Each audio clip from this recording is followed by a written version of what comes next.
just wanted to take a minute and show you my AI dev workflow that I've been using. I talked about it a little bit at the hackathon, and so I just want to create a little document, a little video here for you, show you what I use. So the first thing that I use is WhisperFlow, and what it is just that's its logo there. It's just a tool for quickly creating text from audio transcriptions. Now I'm using WhisperFlow. So you can see it right there. It's great because it has a lookup dictionary that you can create with your custom items in it. The second thing I use is a text editor.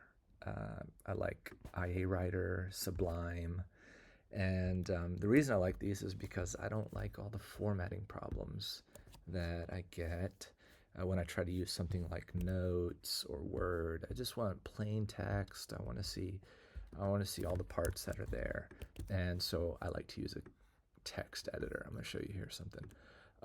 When I'm using my editor, I'm going to use it to create a to-do list. So I really love these checkbox styles.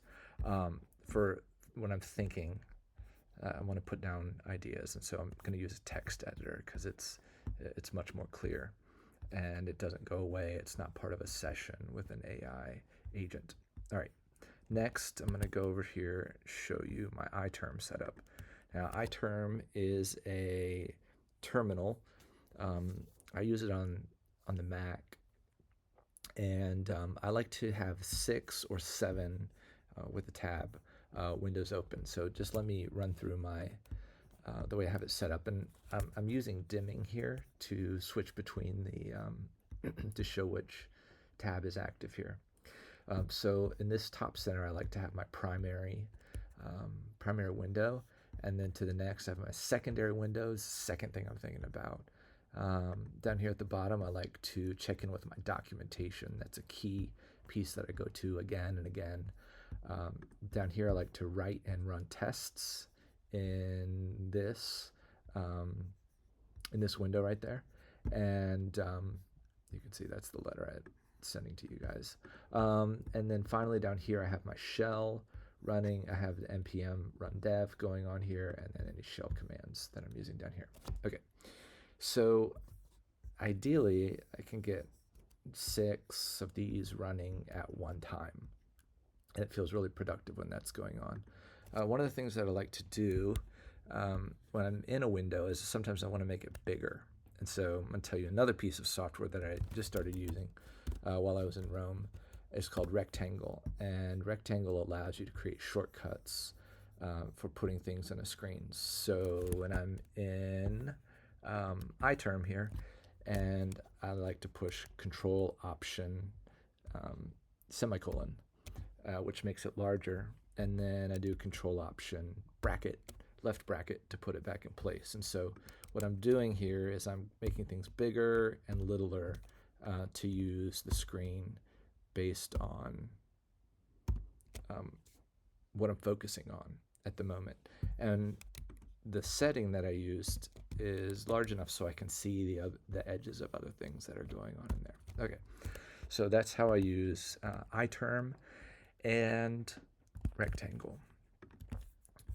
So continuing on, when I have the code running, when I'm developing a feature, asking Claude Code, which is my go-to code editor, to perform a task, it's all coming together, and I'm going to use WebStorm to look at the changes.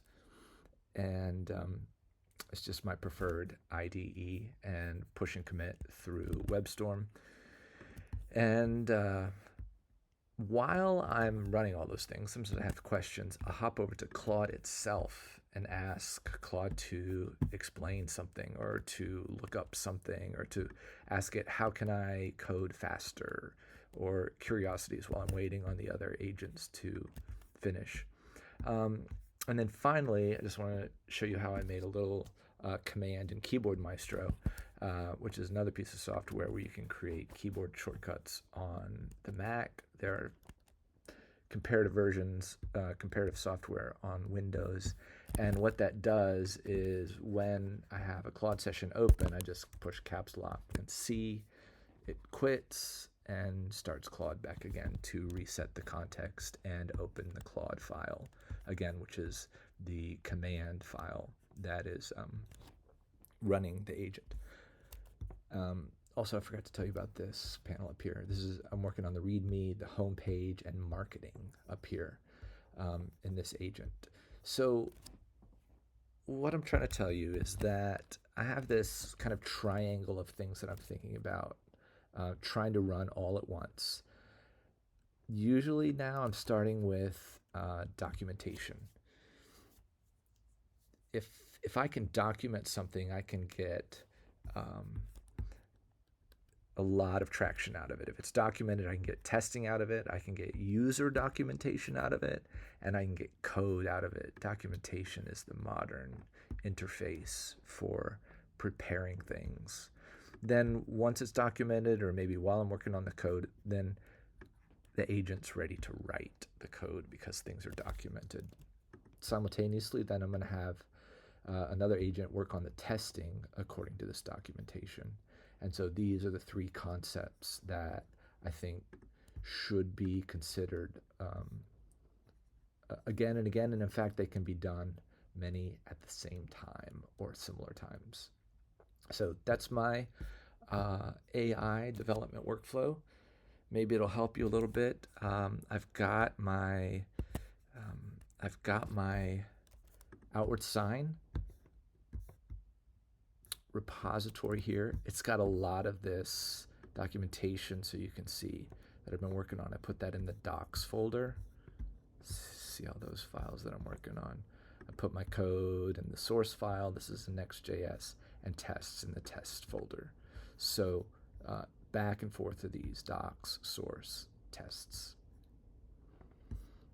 Maybe that'll help you a little bit. I hope you guys are doing well. God bless.